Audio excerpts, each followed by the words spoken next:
नमस्कार, Keshav online classes में आपका फिर से स्वागत है। लेक्चर नंबर 23 अपना चलेगा।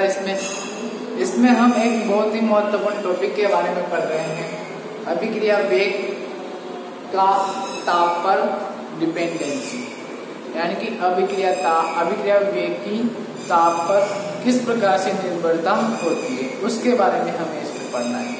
अब ये चीज हमने पहले ही समझ ली थी कि ताप बढ़ने पर अभिक्रियाओं के वेग में वृद्धि होती है। पढ़ा था जब हमने अभिक्रियाओं को प्रभावित करने वाले कारकों को पढ़ा था। उस अभिक्रियाओं को प्रभावित करने वाले कारकों में 6-7 अपन ने कारक पढ़े थे, जिनकी सहायता से अभिक्रियाओं का वेग प्रभावित होता था। उनमें से एक के बारे में हमने 2-3 वीडियो में पहले ही आपको समझा दिया था, उत्प्रेरक का जब अपन ने जिक्र किया था तो हमने देखा था कि जो उत्प्रेरक अभिक्रियाओं में भाग लेते हैं वे अभिक्रियाओं की उस सक्रिय ऊर्जा का मान ही कम कर देते हैं, जिससे अधिकाधिक अभिक्रिया अणु उत्पाद में बदलने लग जाते हैं और अभिक्रिया का वेग बढ़ जाता है। सेम वही चीज उसी प्रकार से हम ताप के बारे में भी समझाने की कोशिश करेंगे। कैसे? इस टॉपिक में हम वही पढ़ेंगे। तो मैं आपको कुछ चीजें बता देता हूँ जिनकी सहायता से आप इस टॉपिक को आसानी से समझ सकते हैं। देखना, समझना और सीखने की कोशिश करना। देखो, ये तो आपको पता है कि अभिक्रियाओं के वेग का मान ताप बढ़ाने पर बढ़ता है। क्यों?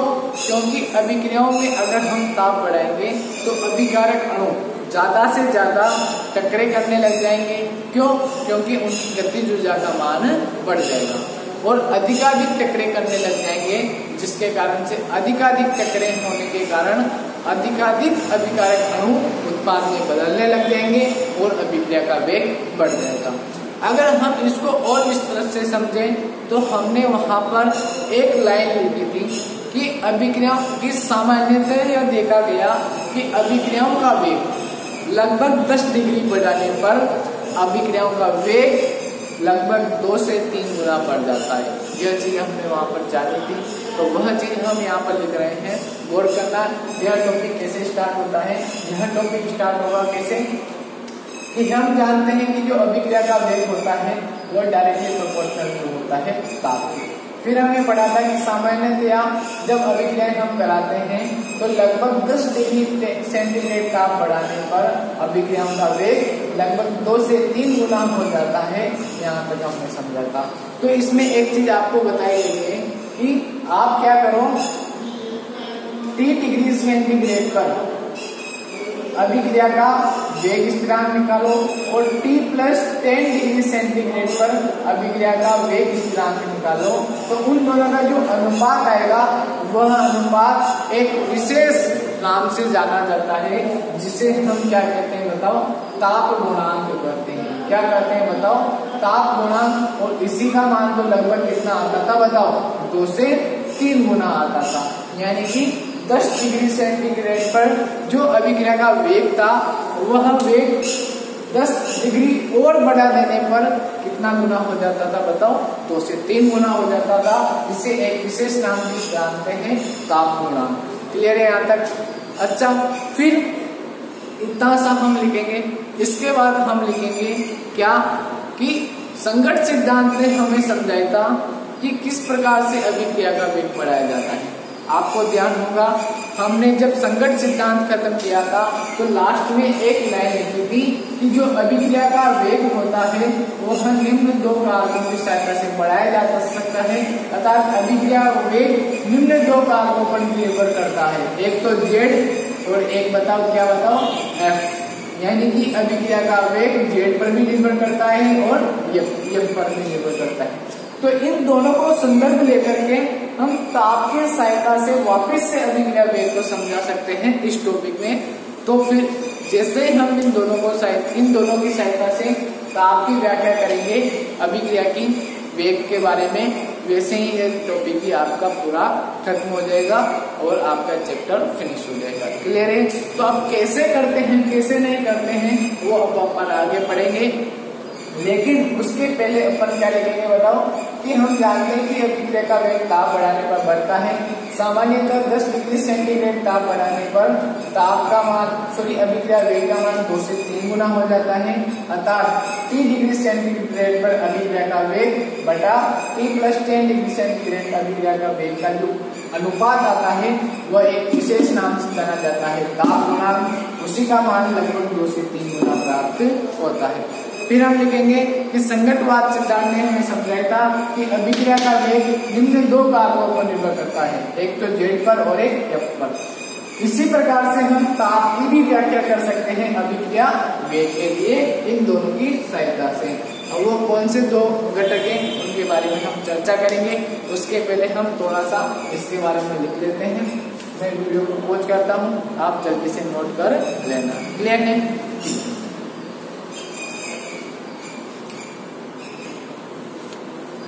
लिखना स्टार्ट कीजिए जल्दी से।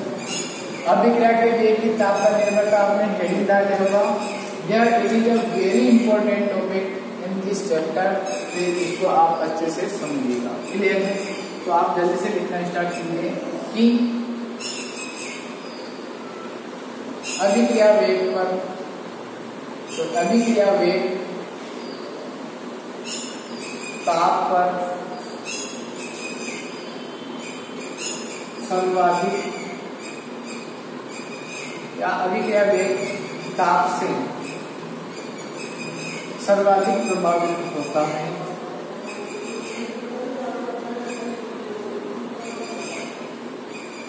सामान्यतया अभिक्रिया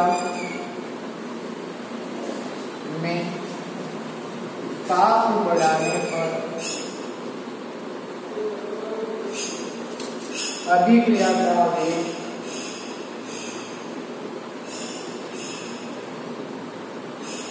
बढ़ जाता है। अर्थात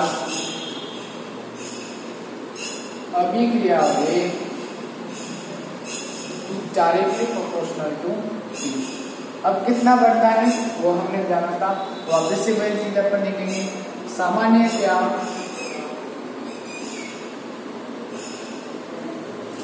10 डिग्री सेंटीग्रेड ताप बढ़ाने पर अभिक्रिया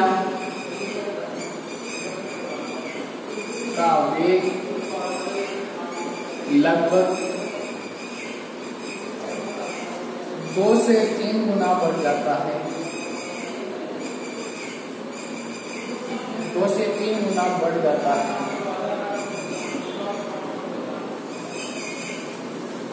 इसे हम ताप गुणांक से जानते हैं। मतलब कि जो ताप गुणांक होगा वह किसका मान होगा एक्चुअली में, वह होगा T डिग्री सेंटीग्रेड पर। अच्छा, अभिक्रिया वेग लिखूं या अभिक्रिया वेग नियतांक लिखूं, सेम डिफेक्ट होगा। तो अभिक्रिया का वेग नियतांक या वेग स्थिरांक और अपॉन में ऊपर कितना आएगा, सॉरी T + 10 डिग्री सेंटीग्रेड पर अभिक्रिया वेग स्थिरांक। ठीक है, इसका मान कितना आता है बताओ, 2 से 3 गुना आता है। क्लियर है? यहाँ तक आपको लिख लेना है, फिर हम आगे की तरफ चलते हैं।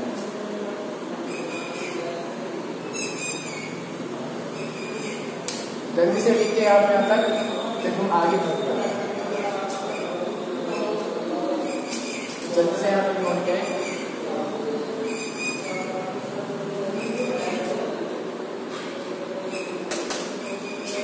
फिर बताओ इसके बाद हम क्या लिखेंगे। इसके बाद हम लिखेंगे कि जो संगतवाद सिद्धांत था, ये लिखा था अपने कि जो संगतवाद सिद्धांत था वह हमें समझाता है कि जो अभिक्रिया का वेग होता है वह निम्न 2 कारकों पर निर्भर करता था। एक तो संगत आवृत्ति Z और एक प्रभावी संगतों का अंश F। और इन दोनों की सहायता से हम ताप यानी कि ताप की सहायता से हम इन दोनों फैक्टरों की यहाँ पे भी व्याख्या कर सकते हैं, वही हम इस चैप्टर के अंदर पढ़ेंगे। इसके पहले आप जल्दी से यहाँ तक नोट कर लीजिए।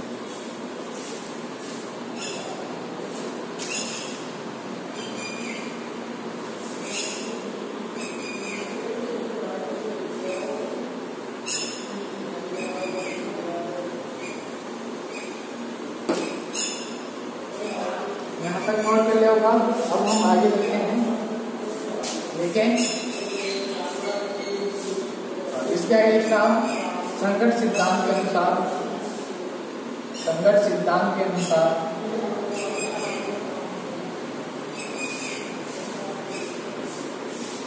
अभिक्रिया का वेग, अभिक्रिया का वेग Z व F पर निर्भर करता है।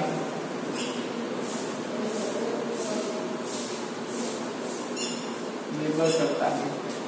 इनकी व्याख्या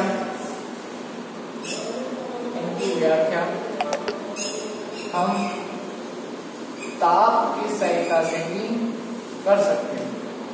ताप की सहायता से भी कर सकते हैं। जल्दी से यहाँ तक नोट करें, फिर हम आगे चलेंगे। क्लियर है? मैं इसको हटा देता हूँ। फिर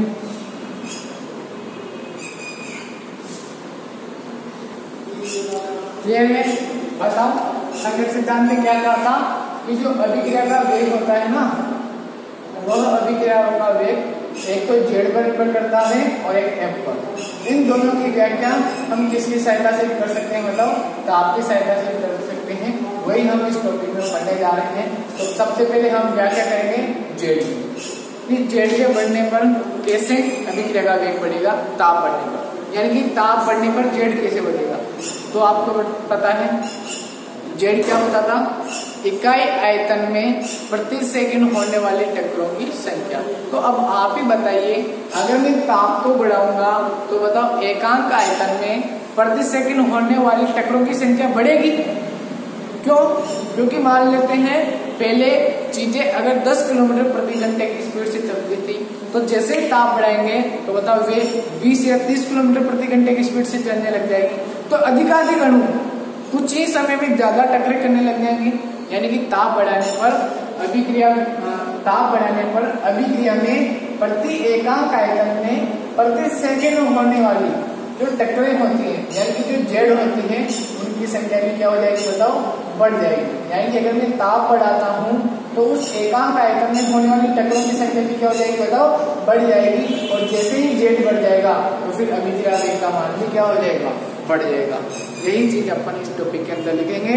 तो आप पहला हेडिंग डालो, इसके अंदर क्या लिखा था अपने, हम समझा सकते हैं। तो पहला आप डालो संकट आवृत्ति बढ़ने पर, संकट आवृत्ति बढ़ने पर। अब आप मुझे बताइए, जैसे ही संकट आवृत्ति अगर बढ़ेगी तो हम क्या लिखेंगे इसके अंदर? बताओ कि संकट आवृत्ति बढ़ने से संकट आवृत्ति बढ़ेगी। कैसे बढ़ेगी? बताओ। टी के बढ़ने पर संकट आवृत्ति कैसे बढ़ेगी? बताओ। क्योंकि हम जानते हैं कि टी बढ़ते ही अणुओं की गतिज ऊर्जा में वृद्धि होगी, और गतिज ऊर्जा में अगर वृद्धि होगी तो वह कुछ ही समय में ज्यादा टक्करें करने लग जाएंगे, और टक्करें ज्यादा होने लग जाएगी तो Z बढ़ जाएगा, और Z बढ़ जाएगा तो अभिक्रिया का वेग भी बढ़ जाएगा। यही चीज अपन इसके अंदर लिखने जा रहे हैं। तो मैं जल्दी से इसको हटाता हूँ और जल्दी से लिख देता हूँ ताकि वीडियो लंबा ना हो। क्लियर है? ये मैंने आपको टॉपिक समझा दिया, इसमें कुछ समझने लायक बचा नहीं है। ठीक है, आप जल्दी से लाइन कीजिएगा कि ताप बढ़ाने पर गतिज ऊर्जा में वृद्धि होती है। यही मैंने बताया था। जिससे क्या होगा? बताओ प्रति इकाई आयतन में प्रति सेकंड होने वाली टक्करें अर्थात Z का मान हो जाएगा? बढ़ जाएगा। और अगर Z का मान बढ़ जाएगा तो अभिक्रिया वेग का मान भी क्या हो जाएगा? बढ़ जाएगा। इतना सा अपन को इसमें देखना था। क्लियर है? यानी कि अगर हम ताप बढ़ाएंगे तो डायरेक्टली इफेक्ट पड़ेगा किस पे? Z पे। और अगर Z बढ़ेगा तो अभिक्रिया का वेग भी क्या हो जाएगा? बताओ बढ़ जाएगा। इतना सा आपको इसमें लिखना था। फिर हम दूसरे फैक्टर के बारे में पढ़ते हैं। जल्दी से आप यहाँ पे नोट करते हैं। क्लियर है? अब मैं आपको दूसरे फैक्टर के बारे में बताता हूँ जो कि हमें बताता था प्रभावी संकटों का अंश। तो मैं उसी का टॉपिक यहाँ पर लिख रहा हूँ। जल्दी से आप देखना। प्रभावी संगठन यानी कि जो प्रभावी संगठनों का अंश होता था, प्रभावी संगठनों का अंश, उन प्रभावी संगठनों के अंश में अगर मैं वृद्धि कर दूं तो भी बताओ क्या हो जाएगा, बताओ अभिक्रिया का वेग का मान बढ़ जाएगा। क्लियर है। अब कैसे वृद्धि होती है, कैसे वृद्धि नहीं होती, उसके बारे में हम यहाँ पर जानते हैं। देखना ध्यान से आप। मैं आपके सामने एक ऊर्जा वितरण वक्र बनाता हूँ जिसकी व्याख्या मैक्सवेल बोल्ट्जमान ने अपनी सांख्यिकी में की थी, इसलिए इस वक्र को मैक्सवेल बोल्ट्जमान सांख्यिकी वक्र भी कहा जाता है, सांख्यिकी आरेख भी कहा जाता है। देखना ध्यान से। उसने जो यह वक्र बनाया वह किस प्रकार का प्राप्त हुआ, देखना ध्यान से। वह इस प्रकार का प्राप्त हुआ। सेम हमारी जो अभिक्रिया का पथ आएगा उस प्रकार से थोड़ा थोड़ा। ठीक है, क्लियर है यहाँ तक। अब मैंने तो मैक्सवेल ने इसको कैसे समझाया, ध्यान से देखना। यहाँ पर नीचे की ऊर्जा और यहाँ पर था जो प्रभावी जो थे सक्रिय अणु, उनका अंश, यानी कि कुल अणुओं में से मान लेते हैं जो पार्टिकल है, कुल टोटल पार्टिकल है, पार्टिकल मतलब अणु, उन कुल टोटल पार्टिकल अणुओं में से वे पार्टिकल अणु जो कुछ ऊर्जा रखते हैं या कुछ ऊर्जाओं का अंश रखते हैं, यानी कि प्रभावी अंश। ठीक है, यानी कि ऐसे अणु जो E1 ऊर्जा रखते हैं वो इससे बताया जाएगा, जो E2 ऊर्जा रखते हैं वो इससे बताया जाएगा, यानी कि उनका अंश है। क्लियर है। अब मान लेते हैं, माना कि जो अपन के पास दैनिक ऊर्जा है, देखना ध्यान से, माना कि जो अपने पास दैनिक ऊर्जा है वह मान लेते हैं 100 रही होगी। ठीक है ना, 100 मान लेते हैं, यानी कि यहाँ पर 0 रहा होगा, यहाँ पर 10, यहाँ पर 20, इस प्रकार से यहाँ पर कितना रहा होगा बताओ 100। यानी कि जो दैनिक ऊर्जा है, यानी कि जो E है वह कितनी है बताओ 100 है। तो आप मुझे बताइए, गौर करना आप, जिन अणुओं के पास इस ET से ज्यादा ऊर्जा होगी, इस ET से ज्यादा ऊर्जा होगी, वे ही तो अभिकारक अणु उत्पाद में बदलेंगे। यानी कि वे ऊर्जा, अब इसको आप उससे कनेक्ट मत करना, उस ऊर्जा उस वक्र से। क्यों? क्योंकि इसलिए मैंने इसको आपको अलग से पढ़ाया है। यह वक्र अलग है और वह वक्र अलग था। क्लियर है। जब ध्यान से इसमें यहाँ पर ये लंबा जा रहा है, ध्यान से देखना। यानी कि इसके मध्य जो एक क्षेत्रफल है, आपने पढ़ा होगा कि जो इनके मध्य जो क्षेत्रफल होता है वह तीन ऊर्जा युक्त अणुओं के अंश को बताता है। यानी कि ये जो सब यहाँ पर है ये सब अणु है। जैसे कि अगर ये अणु है तो इसके पास कितनी ऊर्जा रही होगी, मान लेते हैं यहाँ पर 20 है तो बताओ यहाँ से यहाँ तक जितने भी अणु होंगे उनके पास कितनी ऊर्जा युक्त रही होगी।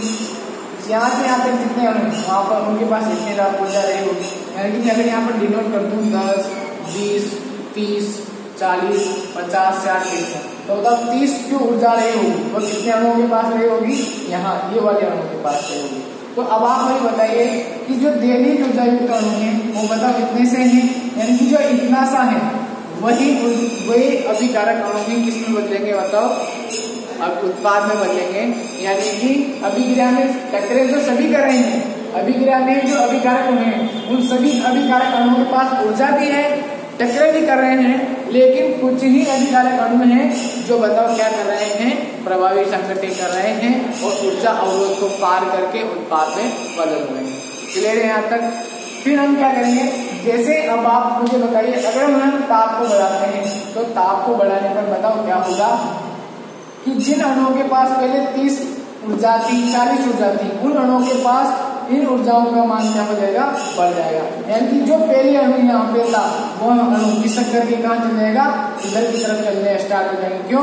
क्योंकि जैसे हम ताप बढ़ाएंगे उनकी गतिज ऊर्जा यानी कि उनकी औसत ऊर्जाओं के मान में वृद्धि होने लग जाएगी, जिसके कारण वे पहले 40 थी तो अब कितनी हो जाएगी 50। यानी कि जो पहले अणु यहाँ पे थे वो इधर की ओर स्टार्ट होने लग जाएंगे, खिसकना इधर की ओर। यानी कि अभी क्या इस सक्रिय ऊर्जा मतलब दैनिक ऊर्जा को पार करने की कोशिश करने लग जाएंगे, जिसके कारण क्या होगा बताओ, सक्रिय अणुओं की संख्या में वृद्धि हो जाएगी और सक्रिय अणुओं की संख्या में वृद्धि होने के कारण यानी कि अणुओं का इधर की ओर खिसकने के कारण बताओ यह जो क्षेत्रफल है वो बढ़ जाता है और वह जो क्षेत्रफल बढ़ा हुआ आपको प्राप्त हुआ वह वही हुआ जो उसने समझा था क्या, कि जो ये अणु थे जो पहले यहाँ तक थे वह खिसक के थोड़ा किधर चले जाते हैं, इधर चले जाते हैं। और वो कितना प्राप्त हो जाता है, ऐसा प्राप्त हो जाता है। यानी कि बताओ 80 का मान तो यही था, लेकिन बताओ अब बताओ कितना क्षेत्रफल हो जाएगा, उतना सारा क्षेत्रफल हो जाएगा। यानी कि ये अतिरिक्त अणु जो पहले पार नहीं कर पा रहे थे, लेकिन जैसे हमने ताप को बढ़ाया इनकी ऊर्जा में वृद्धि हो गई, और ये बताओ इसको पार कर गए, बताओ दहलीज ऊर्जा को प्राप्त कर गए, दहलीज ऊर्जा को पार कर गए। और जैसे दहलीज ऊर्जा को पार किया, ये किसमें बदल जाएंगे बताओ, प्रोडक्ट में बदल जाएंगे। किसमें बदल जाएंगे बताओ, प्रोडक्ट में बदल जाएंगे। यानी कि ताप का मान जैसे हमने बढ़ाया, ये जो अणु थे जो पहले इतने से ही थे, अब बताओ लगभग कितने हो गए, बताओ 2 गुने या 3 गुने हो गए। तो इस प्रकार से हमने व्याख्या कर दी किसकी, बताओ ताप की। कैसे कि जैसे हमने ताप बढ़ाया, जो अणु में जो पहले इस ईटी को प्राप्त नहीं कर पा रहे थे, वे भी ऊर्जा प्राप्त करके किसकी तरफ खिसक गए, बताओ इस क्षेत्रफल की तरफ खिसक गए। और जैसे इस क्षेत्रफल की तरफ खिसके तो बताओ वो किस में बदल गए, बताओ उत्पाद में बदल गए। हम इसमें यही समझाने की कोशिश कर रहे थे। तो अब आप अपन यहाँ पे क्या लिखेंगे, देखना ध्यान से, इसको मैं हटाता हूँ, आपको ये अच्छे से समझ में आ गया होगा, देखो ध्यान से। और फिर जब हम मिलेंगे कक्षा में आपको बुलाया जाएगा, तो आपको और अच्छे आसानी से हम इस टॉपिक को समझेंगे, क्योंकि यह टॉपिक डिस्कशन के लायक है, डिस्कशन में ज्यादा समझ में आ जाएगा आपको। ठीक है, तो आपने क्या समझा कि जो अणु पहले यहाँ तक थे, यानी ये सब अणु है यहाँ पर, ठीक है, और यहाँ पर नीचे ऊर्जा है। यहाँ आपने नाम दी कि यहाँ पर ये जो ऊर्जा है वो थ्रेशोल्ड एनर्जी, ठीक है। यानी कि इतने से अणु पहले किसमें बदल रहे थे, बताओ प्रोडक्ट में बदल रहे थे। लेकिन जैसे हमने ताप बढ़ाया तो बताओ ये थोड़ा सा किधर खिसक गया, आगे की तरफ खिसक गया, बाईं तरफ खिसक गया, सॉरी इधर खिसक गया। तो बताओ क्या होगा, बताओ अधिकाधिक अणु इस ऊर्जा अवरोध को पार करके उधर चले जाएंगे और उत्पाद का निर्माण ज्यादा होने लग जाएगा। और उत्पाद का निर्माण ज्यादा होने लग जाएगा तो अभिक्रिया वेग का मान भी बढ़ जाएगा। वही हम लिखेंगे। तो इसको अपन कैसे समझाएंगे, देखना ध्यान से। ये जो ग्राफ था ना वो थोड़ा सा इधर खिसक गया, बताओ इधर खिसक गया, और इधर खिसकने के कारण बताओ क्या हुआ, जो पहले इतने से ही बन रहे थे अब कितने बनेंगे, बताओ इतने सारे बनने लग जाएंगे, यानी लगभग दुगने हो जाएंगे। वही तो हम क्या कर रहे थे इतनी देर से कि 10 डिग्री टेम्परेचर बढ़ाने पर क्या हुआ, बताओ लगभग उस अभिक्रिया वेग में 2 गुना वृद्धि हो गई। क्यों? क्योंकि पहले मान लेते हैं 500 अणु अभिकारक से उत्पाद में बदल रहे थे, तो बताओ अब कितने बदलने लग जाएंगे, बताओ 1000, 1500, 1000, 1200 इस प्रकार से बदलने लग जाएंगे। यानी कि अभिक्रिया वेग का मान लगभग 2 गुना हो जाएगा। वही हम समझाएंगे इसकी सहायता से। यानी कि गौर करना आप, यानी कि ये जो क्षेत्रफल है इतना सा, यह क्षेत्रफल तो है बताओ T डिग्री सेंटीग्रेड पर, ठीक है ध्यान से, यह तो है T डिग्री सेंटीग्रेड पर। लेकिन जैसे हमने अभिक्रिया का तापमान T+10 किया, यानी कि 10 डिग्री बढ़ाया, तो ये थोड़ा सा इधर खिसक गया। क्यों? क्योंकि जिन अणुओं के पास पहले औसत गतिज ऊर्जा इस ET से कम थी, वे भी अब ऊर्जा प्राप्त करके किसकी तरफ खिसक जाएंगे, बताओ इस ऊर्जा अवरोध से पार चले जाएंगे और किसका निर्माण कर लेंगे, बताओ किसका निर्माण कर लेंगे, उत्पाद का निर्माण कर लेंगे। तो बताओ ये जो प्राप्त हुआ हमें अतिरिक्त जो हमें प्राप्त हुआ वो बताओ क्या दर्शाएगा कि जो अभिक्रिया का वेग है वह लगभग 2 गुना बढ़ गया। यही हमें समझाना था इस टॉपिक के अंदर। अब आप इसके अंदर लिखना स्टार्ट कीजिए जल्दी से। ग्राफ आप बना लीजिए आरेख, उसके बाद हम लिखना स्टार्ट करेंगे। लिखिए चलो, लिखो जल्दी, देखो यहाँ पे जगह है तो लिखो जल्दी से। दिए गए आरेख को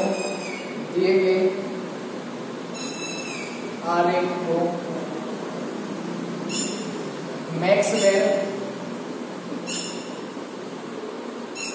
वोल्ट मान में समझाया।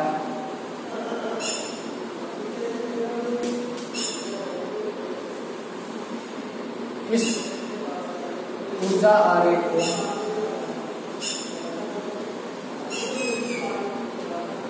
मैक्सवेल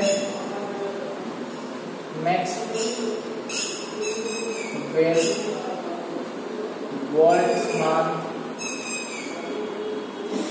सांख्यिकी आरेख कहते हैं। इसमें उसने क्या समझाया कि यह ग्राफ हमें देखो, अच्छा इसको बाद में बता के लिखता हूँ, जल्दी से आप यहाँ पे जल्दी से क्लियर है। अब इसमें हम क्या लिखेंगे, ध्यान से देखना, बताओ इस ग्राफ से हमें क्या प्राप्त हो रहा था, इस ग्राफ से हमें प्राप्त हो रहा था, देखना ध्यान से, आपको अच्छे से समझ में आ जाएगा। इस ग्राफ से हमें यह प्राप्त हो रहा था, बताओ यहाँ पे था हमारा ईटी यानी कि थ्रेशोल्ड एनर्जी, यह था ऊर्जा। अब इसको आप उससे कनेक्ट मत करना, मैं पहले बोल रहा हूँ, सॉरी, यहाँ पे था ऊर्जा और यहाँ पे था पीई बटा पीटी, क्लियर है। यानी कि टोटल अणु में से भी अणु जो ये ऊर्जा प्राप्त कर रहे हैं, जैसे कि मान लिया यहाँ पे 10 किलो कैलोरी है, तो यहाँ से यहाँ तक जितने भी अणु हैं वे कितने कैलोरी ऊर्जा प्राप्त कर रहे हैं, बताओ 10। तो आपको दिख रहा होगा कि अधिकतर जो अणु हैं वह दैनिक ऊर्जा प्राप्त ही नहीं कर पाते हैं, केवल कुछ ही अणु ऐसे होते हैं जो दैनिक ऊर्जा के बराबर ऊर्जा प्राप्त कर लेते हैं और किसमें बदल जाते हैं, बताओ प्रोडक्ट में बदल जाते हैं। यानी कि इसको मैं डीपली बता रहा हूँ, यानी कि इन पूरे अणुओं में से कुछ ही अणु ऐसे होते हैं जो प्रभावी संघटन करते हैं और प्रभावी संघटन करके संक्रमण अवस्था प्राप्त करके यानी कि ऊर्जा अवरोध को पार करके उत्पाद में बदल जाते हैं। क्लियर यहाँ तक। अब आगे देखना आप, यानी कि ये वे अणु हैं जो क्या कर रहे हैं, बताओ प्रभावी संघटन कर रहे हैं। क्या कर रहे हैं, बताओ प्रभावी संघटन कर रहे हैं। क्लियर यहाँ तक। टॉपिक क्या था हमारा, प्रभावी संघटनों में वृद्धि। अब हम ये चाहते हैं कि ये जो अणु थे जो प्रभावी संघटन कर रहे थे, यानी कि मान लेते हैं 100 प्रभावी संघटन हो रही है। अब कैसे न कैसे करके अगर हम प्रभावी संघटनों का मान बढ़ा दें तो बताओ अधिकाधिक अणु इस ऊर्जा अवरोध यानी कि इस ईटी के लेवल को पार कर जाएंगे और उत्पाद में बदलने लग जाएंगे, जिससे अभिक्रिया वेग का मान भी क्या हो जाएगा, बढ़ जाएगा। क्लियर है यहाँ तक। तो हम ऐसा क्या करें, तो उन्होंने कहा ताप बढ़ा दो। ताप बढ़ाने पर क्या होगा, जो अणु पहले यहाँ पे थे, वे अणु की मतलब किसकी तरफ चले जाएंगे, बताओ इधर चले जाएंगे, यानी कि इस ईटी की ऊर्जा को बताओ पार कर लेंगे और किसमें बदल जाएंगे, बताओ प्रोडक्ट में बदल जाएंगे। यही तो देखा गया। और देखा गया सामान्यतः जब 10 डिग्री सेंटीग्रेड ताप बढ़ाया गया तो जो ऊर्जा वितरण वक्र प्राप्त हुआ वो लगभग कैसा प्राप्त हुआ, बताओ ऐसा प्राप्त हुआ। यानी कि पहले इतने ही थे जो प्रभावी संघटन कर रहे थे, अब लगभग कितने होंगे बताओ, इतने तो थे ही पहले, इतने और हो गए, यानी कि लगभग 2 से 3 गुना हो गया। तो अभिक्रिया वेग का मान भी लगभग 2 से 3 गुना हो जाता है। कब, जब 10 डिग्री सेंटीग्रेड ताप हम बढ़ाते हैं। अब आपको अच्छे से समझ में आ गया होगा। अब हम केवल देखेंगे, क्लियर है, समझा दिया मैंने। ये जो पूरे थे वे पूरे तो ईटी को पार नहीं कर रहे थे, कुछ ही थे जो प्रोडक्ट बना रहे थे। अगर हम कैसे न कैसे करके इन प्रभावी संघटनों का अंश बढ़ा दें तो बताओ अभिकारक अणु उत्पाद में ज्यादा बढ़ेंगे और उत्पाद में ज्यादा बढ़ेंगे तो अभिक्रिया वेग का मान भी बढ़ जाएगा। सामान्यतः जब 10 डिग्री सेंटीग्रेड ताप बढ़ाया गया तो ऊर्जा वितरण वक्र कैसा प्राप्त हुआ, जिसमें मैक्सवेल और सांख्यिकी ने हमें समझाया। जहां से हमें प्राप्त हुआ कि जो क्षेत्रफल होता है ना, ये इसका लगभग बराबर होता है। यानी कि पहले अगर एक क्षेत्रफल मान लेते हैं 10 मीटर स्क्वायर था, अब कितना हो जाएगा बताओ, 20 मीटर स्क्वायर हो जाएगा, यानी कि लगभग 2 से 3 गुना हो जाएगा। इस प्रकार से हम इसकी व्याख्या करते हैं। क्लियर यहाँ तक। तो हम इसके बारे में लिखेंगे, क्या लिखेंगे बताओ, कि कुछ ही अणु ऐसे होते हैं जो प्रभावी संघटन करके उत्पाद में बदलते हैं। अब यदि हम ऐसे कारक को पकड़ लें जो प्रभावी संघटनों को बढ़ा दें तो बताओ अधिकाधिक अणु प्रभावी संघटन करके प्रोडक्ट में बदलने लग जाएंगे। तो ताप की सहायता से हम बढ़ा सकते हैं। तो उन्होंने कहा कि जब 10 डिग्री तापमान हम बढ़ाते हैं तो अभिक्रिया का वेग भी लगभग क्या हो जाता है बताओ, 2 गुना हो जाता है। क्यों? क्योंकि पहले यहाँ पर 500 ही चक्रें हो रही थी प्रभावी, अब कितने होने लग जाएगी बताओ, इतनी सारी अधिक होने लग जाएगी। तो बताओ अभिक्रिया का वेग भी लगभग 2 से 3 गुना हो जाएगा। अब जल्दी से आप एक वीडियो आए, ठीक है, मैं इसको हटाता हूँ, इसको आपको नहीं लिखना है। इस टॉपिक के नीचे आप लिखना स्टार्ट कर देना जल्दी से। मैं जल्दी से लिखना स्टार्ट करता हूँ। क्लियर है। मैंने यहाँ पर वही चीज लिखी है जो मैंने अभी आपको समझाई थी। क्या समझाई थी बताओ, इन सभी अणुओं में से कुछ ही ऐसे अणु हैं जो प्रभावी संगठन कर रहे हैं अर्थात उत्पाद में बदल रहे हैं, और अधिकांश ऐसे अणु हैं जिनकी ऊर्जा लगभग औसत है, यानी कि ना तो ज्यादा है और ना ही ज्यादा कम है, यानी कि ना तो कम है और ना ही ज्यादा है, बस बीच में है, यानी कि औसत है। लेकिन अगर हम औसत ऊर्जा है तो हमको थोड़ी सी ऊर्जा दे दें ताप बढ़ा करके, तो ये भी बताओ क्या कर जाएंगे, बताओ इस ऊर्जा अवरोध को पार कर जाएंगे और उत्पाद में बदलना स्टार्ट हो जाएंगे। वही मैंने लिखा कि आलेख से स्पष्ट है कि कुछ अणुओं में से कुछ ही अणु ऐसे हैं जो प्रभावी संगठन करके उत्पाद में परिवर्तित हो रहे हैं, और अधिकतर अणु ऐसे हैं जो औसत ऊर्जा रखते हैं अर्थात उत्पाद नहीं बना पाते हैं। जब ताप बढ़ाया जाता है तो औसत ऊर्जा ग्रहण किए हुए अणुओं की ऊर्जा बढ़ जाती है और वे भी ऊर्जा अवरोध। देखो यहाँ से इसको हटाता हूं मैं, जल्दी से आप नोट कर लेना। और वे भी ऊर्जा अवरोध को पार करके अर्थात प्रभावी संगठ करके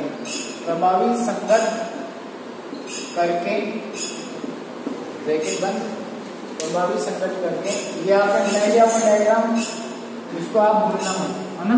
तो जैसे हम कहेंगे लास्ट लाइन में कि सामान्यतः देखा गया 10 डिग्री सेंटीग्रेड ताप बढ़ाने पर जो क्षेत्रफल हमें प्राप्त हुआ लगभग 2 गुना बढ़ गया। ठीक है, आप इसको एक बार रिविजन करना, अच्छे से आपको समझ आ जाएगा। और वे भी ऊर्जा अवरोध को पार करके यानी कि प्रभावी संगठन करके उत्पाद बनाना स्टार्ट कर देंगे, यानी उत्पाद में परिवर्तित हो जाएंगे। ठीक है, ये हमने लिखा था। अब हम लिखेंगे सामान्यतः देखा गया कि सामान्यतः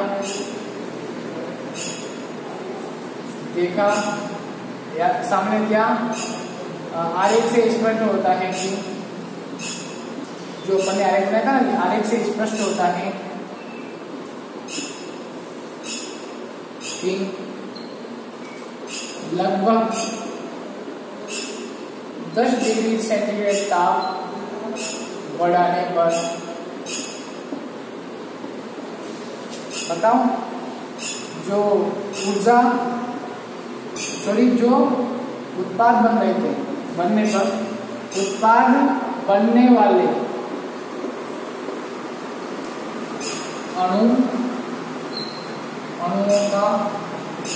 अणुओं की संख्या